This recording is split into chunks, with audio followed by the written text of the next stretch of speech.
آج ہم عالمی سیاست کے ایک اہم موضوع یعنی کوپنہیگن اکارڈ اور موسمیاتی مالیات کی سیاست پر گفتگو کریں گے۔ موسمیاتی تبدیلی آج دنیا کا سب سے بڑا چیلنج بن چکی ہے۔ بڑھتا ہوا درجہ حرارت، گلیشیئرز کا پگھلنا، سیلاب، خشک سالی اور سمندری طوفان انسانیت کے لیے خطرے کی گھنٹی ہیں۔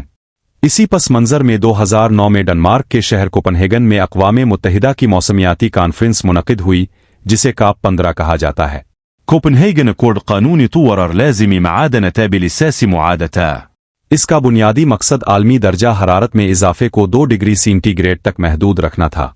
اگرچہ یہ معاہدہ مکمل اور سخت قانونی شکل اختیار نہ کر سکا، لیکن اس نے مستقبل کی موسمیاتی پالیسیوں کی بنیاد رکھ دی۔ اس معاہدے کا سب سے اہم پہلو کلائمیٹ فنانس یعنی موسمیاتی مالی معاونت تھا۔ ترقی یافتہ ممالک نے وعدہ کیا کہ وہ 2020 تک ہر سال $100 ارب فراہم کریں گے تاکہ ترقی پذیر ممالک موسمیاتی تبدیلی کے اثرات سے نمٹ سکے۔ یہ رقم قابل تجدید توانائی، ماحولیاتی تحفظ، سیلاب سے بچاؤ اور جدید ٹیکنالوجی کے حصول پر خرچ کی جانی تھی۔ یہاں سے موسمیاتی مالیات کی سیاست شروع ہوتی ہے۔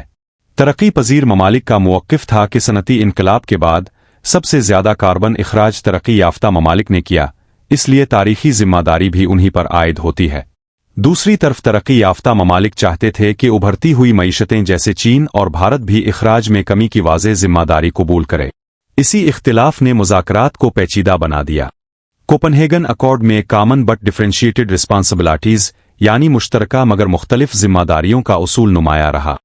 اس اصول کے مطابق تمام ممالک موسمیاتی تبدیلی کے خلاف مشترکہ طور پر ذمہ دار ہیں، لیکن ہر ملک کی ذمہ داری اس کی معاشی اور تاریخی حیثیت کے مطابق مختلف ہوگی۔ اگر ہم تنقیدی جائزہ لیں تو کئی ماہرین کے مطابق یہ معاہدہ کمزور تھا کیونکہ اس میں قانونی پابندی نہیں تھی، اہداف رضاکارانہ تھے اور کسی ملک پر جرمانہ سزا عائد نہیں کی جا سکتی تھی۔ اسی وجہ سے کچھ حلقوں نے اسے ناکافی قرار دیا۔ تاہم یہ بھی حقیقت ہے کہ اسی معاہدے نے بعد میں ہونے والے عالمی معاہدوں کے لیے راستہ ہموار کیا۔ خاص طور پر 2015 میں ہونے والا پیرس اگریمنٹ دراصل کوپنہیگن اکارڈ کے تجربات اور کمزوریوں کی بنیاد پر تشکیل پایا۔ پیرس معاہدے میں ممالک نے واضح نیشنل ڈیٹرمنڈ کنٹریبیوشنز پیش کیں اور عالمی درجہ حرارت کو 1.5 ڈگری تک محدود رکھنے کی کوشش کی گئی۔ موسمیاتی مالیات کی سیاست آج بھی جاری ہے۔ کئی ترقی پذیر ممالک شکایت کرتے ہیں کہ $100 ارب کا وعدہ مکمل طور پر پورا نہیں کیا گیا۔ بعض اوقات دی جانے والی رقم گرانٹ کے بجائے قرض کی شکل میں ہوتی ہے، جس سے ان ممالک پر مالی بوجھ بڑھ جاتا ہے۔ اسی لیے لاس اینڈ ڈیمیج فنڈ جیسے نئے تصورات سامنے آئے تاکہ ان ممالک کو براہ راست امداد فراہم کی جا سکے جو موسمیاتی آفات سے شدید متاثر ہوتے ہیں۔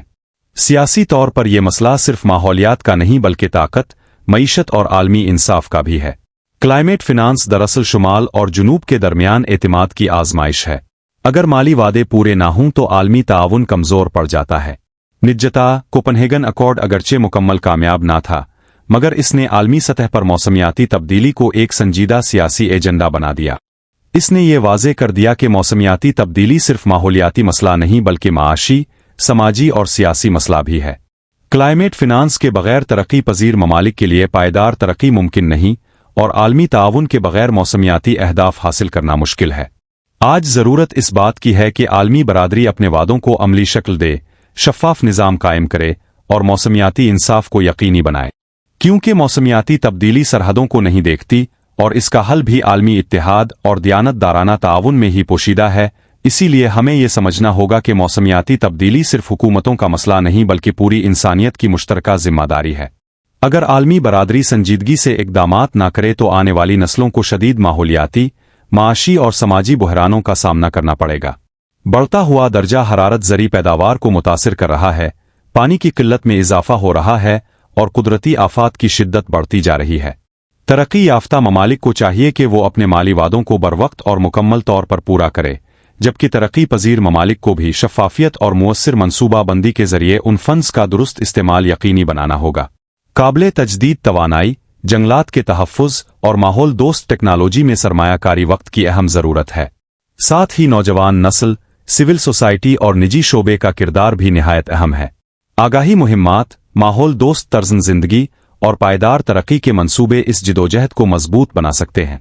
آخر میں یہ کہا جا سکتا ہے کہ اگر ہم آج متحد ہو کر عملی اقدامات کریں تو ہم ایک محفوظ، سرسبز اور پائیدار مستقبل کی بنیاد رکھ سکتے ہیں۔ لیکن اگر ہم نے غفلت برتی تو تاریخ ہمیں کبھی معاف نہیں کرے گی.